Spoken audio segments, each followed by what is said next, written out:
Across the state of Minnesota, cities from Roseau to Richfield and Sandstone and everywhere in between are innovating at the local level to address their locally identified housing needs. From reforms at the local level for zoning and land use ordinances with robust community engagement and input, to utilizing state resources to build the state-local partnership to address our housing challenges in this state, cities continue to innovate at the local level.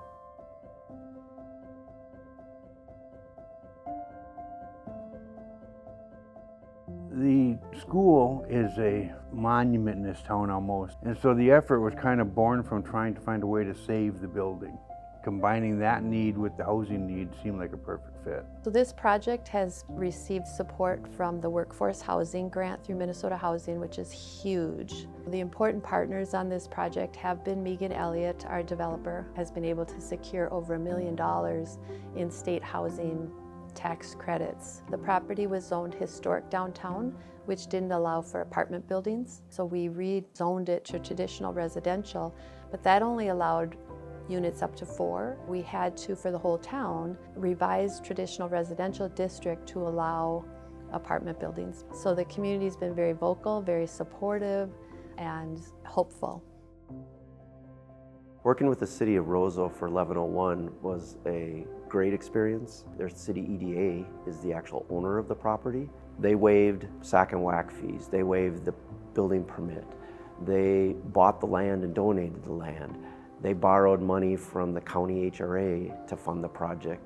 And then we were fortunate that our local banks came together and provided us a good rate on revenue bonds to be able to finance the project. We worked with the local HRA to be able to get additional gap funding. The Workforce Housing Development Program at Minnesota Housing Finance was our funding tool and the only tool that we had to go after to make this project happen.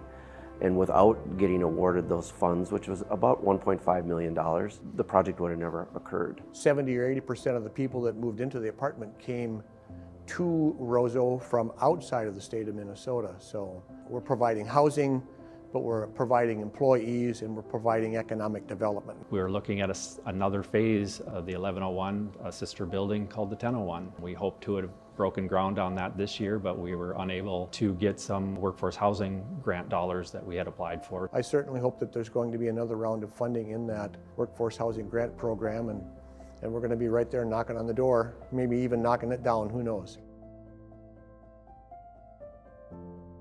So in general, with our 2040 comprehensive plan, we're looking at ways to make subtle changes to help support housing affordability and to help the city grow. So in that plan, we left open the possibility of doing duplexes on a larger scale, rather than saying, you can build a duplex if you meet this many conditions and you do a public hearing and you do a community meeting. We're gonna say, you know what, if it fits in with the neighborhood, if it works, if it meets our setbacks, you can build it. Changes like this help support the affordability in Richfield by just really providing more flexibility. We wanted to plan for the future.